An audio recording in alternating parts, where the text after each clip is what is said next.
They worked in utmost secrecy, in their own isolated world of code names and constantly changing addresses and apartments. They destroyed records. They knew only what they needed to know. They were Jane, a groundbreaking group of Chicago women who performed illegal abortions in the years prior to Roe v. Wade, the 1973 Supreme Court case that legalized abortion. In the midst of these oppressive circumstances, Jane gave women the choice that they deserved. The Women of Jane were an influential part in the evolution of reproductive rights in the United States by allowing people throughout the country to see abortion as a woman's choice and not something that any man or government could control. This environment was unsafe and costly to women, which is why Jane came forward to provide a safe and affordable option. Jane existed in the era of second-wave feminism, a time period of feminist activity starting in the 1960s and lasting through the 1980s. Second-wave feminism focused on issues such as workplace inequality, reproductive rights, family, and sexuality. This generation of women was tired of men controlling their bodies and jobs and limiting their independence. Chicago Women's Liberation Union, or CWLU, was formed by a group of radical second-wave feminists that shared the same perspective on workplace equality, and they were trying to make a difference in the socio-economic rights of women in Chicago. Jane was one branch of the CWLU, which consisted of 4 other organizations. Heather Booth, the founder of Jane, worked closely with the CWLU. In these times, rich women were forced to travel outside of the country to get abortions. Poor women, however, were forced to either carry out the pregnancy, no matter the consequences, or turn to a legal abortionist that they might not even be able to pay. Abortion was not only illegal and dangerous, but also cripplingly expensive. And at this time, abortionists charged unfairly high prices or even demanded sexual favors. Oftentimes, these abortions could seriously injure and even kill the patients. These circumstances were way too dangerous for women, and the members of Jane agreed that something must change. Jane's service helped many women gain their basic right to choose what happens to their own bodies. This group had the safest and most comfortable environment, and it provided the options that the women needed. Jane helped many women plan their own parenthoods at a time when it was hard for them to be respected in this way. They worked with, not on, the pregnant women who came through the service. These women worked in secrecy to provide what they thought should be a basic right for all women because they didn't think that the government should be able to restrict women's right to choose. Jane was founded by a woman named Heather Booth, a young activist that attended the University of Chicago.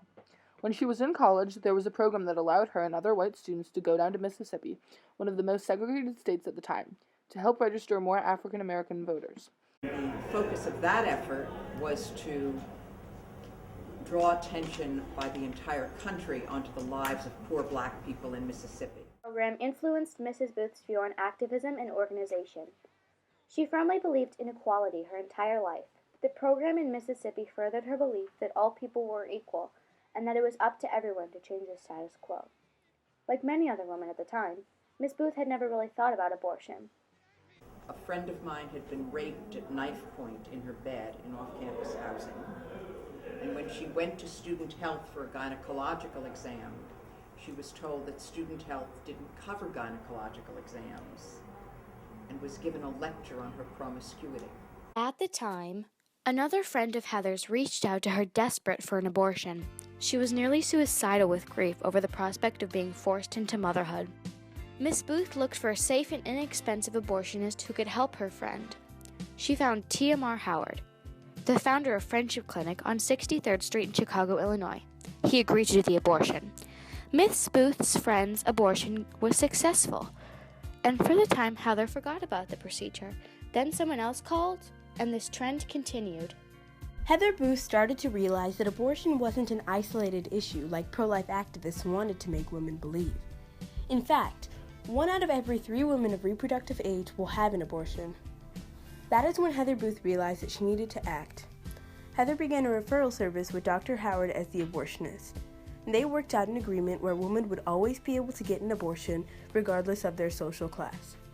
Normally, women would have to pay about $500, and according to Heather Booth, this is equivalent to about $2,000 now. Dr. Howard was also willing to do 2-for-1 deals and set up scholarship funds for women who were unable to pay. The service seemed to be a success.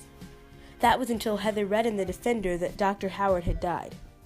And Heather continued to ask around, and eventually she heard about a doctor named Mike. Mrs. Booth only ever received or gave out Mike's first name in order to keep his animosity, since abortion was illegal at the time.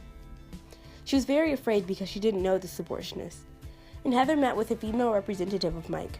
They agreed on a price, and eventually Miss Booth began to trust Mike.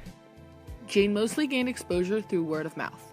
When a woman needed an abortion, she called a number that she found through a friend or on other publications. According to former members of Jane, the women were often fearful and unsure if the place they were calling was the right one. After the Janes talked to them over the phone, they met at an agreed-upon location known as the Front.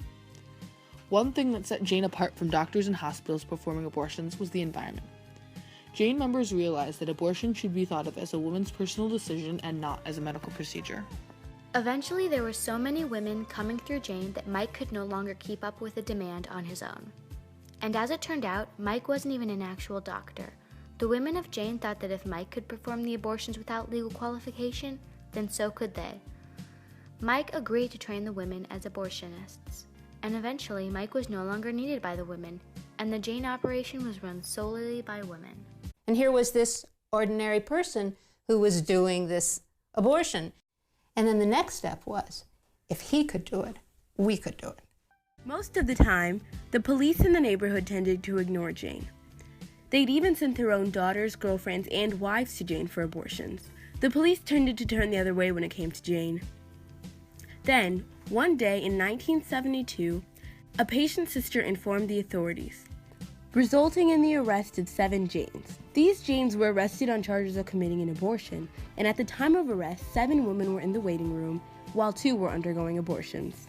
Even when women were allowed to be given an abortion by doctors, they were given abortions in strict and harsh medical conditions.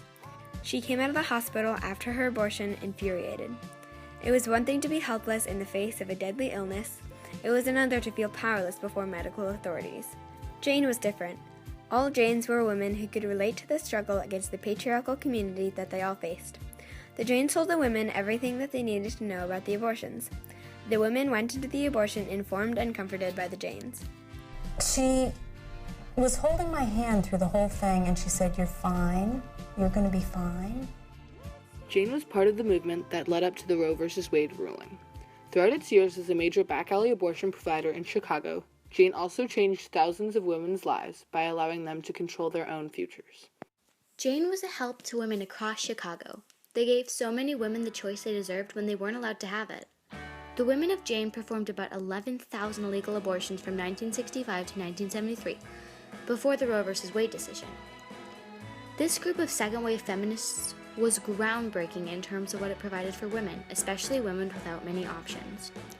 Women were able to come to them for a safe and otherwise illegal abortion. Jane let so many women save themselves from parenthood they were not yet ready for, and let them control their bodies and their future. Jane was a big part of the abortion movement as a whole. Jane helped put forward the cause and helped many women understand why the fight for abortion was needed.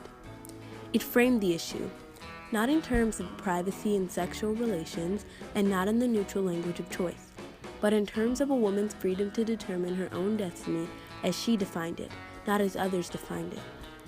Thanks to the fight for abortion and the recognition that abortion rights were needed, in 1973, Roe v. Wade, a Supreme Court case against anti-abortion laws, was won, and this caused abortion to be legalized everywhere in the United States. While there was no direct connection between Roe v. Wade and Jane, the work of small resistance groups impacted the public's view and changed all of the women they helped, whether that was the patients or the Janes themselves. Jane took power into their own hands and stepped out of the roles society made them play. And of course, because people organized, of course now you can get gynecological coverage under student health care, probably on any campus in America. And rather than being given a lecture on your promiscuity, you'd be given counseling and support and care. The idea that women, anyone, regular people, can seize control of their lives